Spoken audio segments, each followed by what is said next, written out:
শয়তান বলল, আল্লাহ তাআলা আমার ইবাদত গুলি আদমের কারণেই পণ্ড হলো, তাই এতদিন কষ্ট করে ইবাদত করলাম, এর বিনিময়ে কিছু দেবে না? আল্লাহ কয়, চাইস কি? কয়, আমার 3 দফা দাবি। কি কি? 1 নম্বর, যে আদমের কারণে আমার সব শেষ হইল, শয়তান হয়ে গেলাম, এই আদম বাঁচবে কয়দিন? আল্লাহ তাআলা বললেন, এরা তো কিয়ামত পর্যন্ত সন্তানেরা থাকবে। শয়তান বলল, এই আদম সন্তানকে প্রতারণা করার জন্য আমাকেও কিয়ামত পর্যন্ত হায়াত দিতে হবে। আল্লাহ তাআলা বললেন, মঞ্জুর। শয়তান বলল,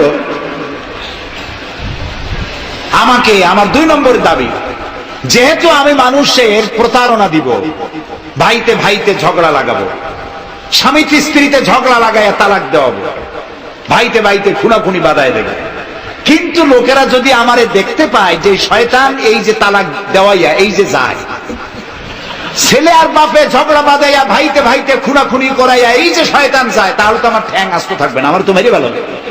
সুতরাং আমাকে আন্ডারগ্রাউন্ড ওয়ার্ক করতে দিতে হবে, আমি শয়তানি করবো, কেউ কিন্তু আমার কেউ দেখবে না। আল্লাহ কয়, মঞ্জুর। শয়তান কয়, লাস্টলি এন্ড ফাইনালি 3 নম্বরের দাবি, আমি করব সারা জীবন তোমার বিরোধিতা। আর মজার ব্যাপার, রিজিকের মালিক তুমি, তুমি যদি আমারে আর আমার অনুসারীদেরকে খাবার না দাও, তা আমি তো ওয়ার্কার পাবো না, এই জন্য আমারে খাইতে দেওয়া লাগবে, আমার ওয়ার্কারদেরকেও খাইতে দিতে হবে। আল্লাহ বললেন, মঞ্জুর। শয়তান বলল, হায় আল্লাহ তাআলা, এবার তোমার জাহান্নামের সংখ্যা বাড়াইতে পারো, আমি তোমার সমস্ত বান্দাগুলি সব জাহান্নামকে ভর্তি করে দেবো। এই কোরআন শরীফ আছে। আল্লাহ তাআলা ফেরেশতাদের বললেন, ফেরেশতারা শুনছে শয়তানি কইল কি?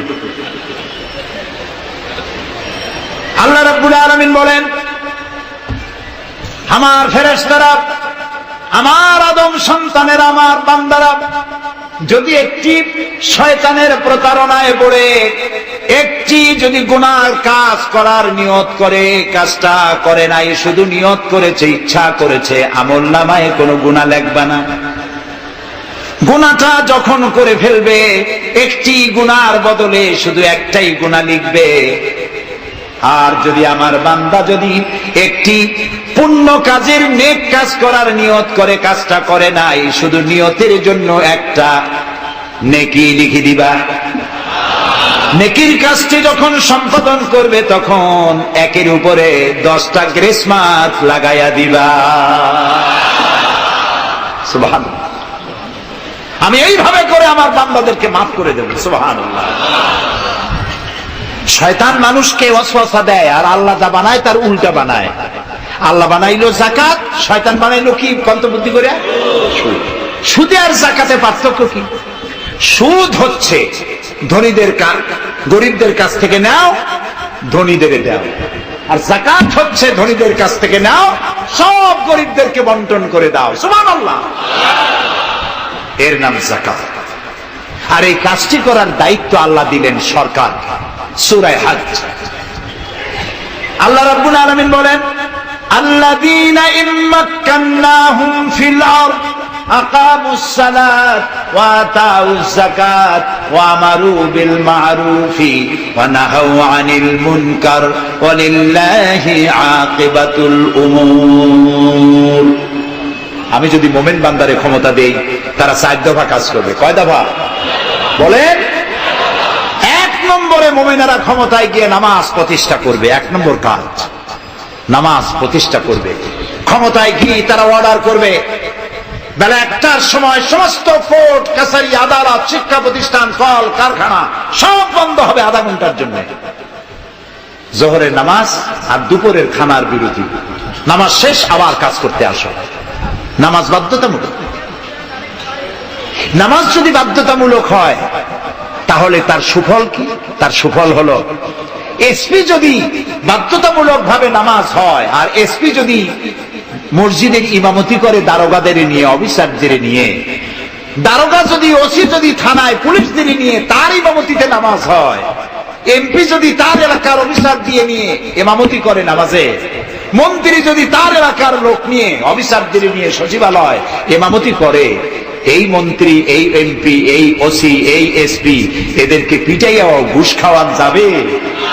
যাবে না।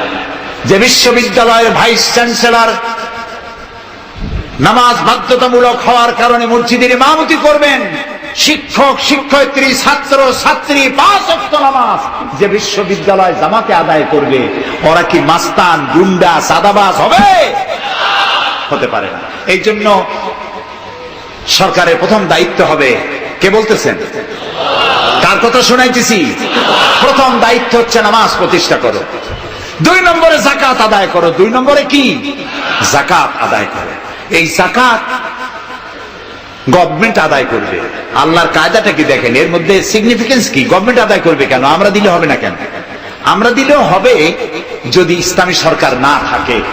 ইসলামী সরকার হলে, অর্থাৎ আল্লাহর বিধান কায়েম হলে যাকাত কালেকশন করবে গভর্নমেন্ট। এখানে একটা সাইকোলজিক্যাল ব্যাপার আছে। আমি যদি অধ্যক্ষ রশিদ খান সাহেবের কাছে আমি বলি যে আমি গরিব মানুষ, আমার কিছু সাহায্য করেন, উনি যদি আমাকে সাহায্য দেন যাকাত থেকে, অথবা কোনো দয়া করে কিছু পয়সা দেন, চিরটাকাল ওনাকে দেখলে পরে আমার মাথাটা একটু নত হয়ে যেতে পারে। আল্লাহ চান না তার কোন বান্দার মাথা আর একটা গোলামের সামনে নত হোক।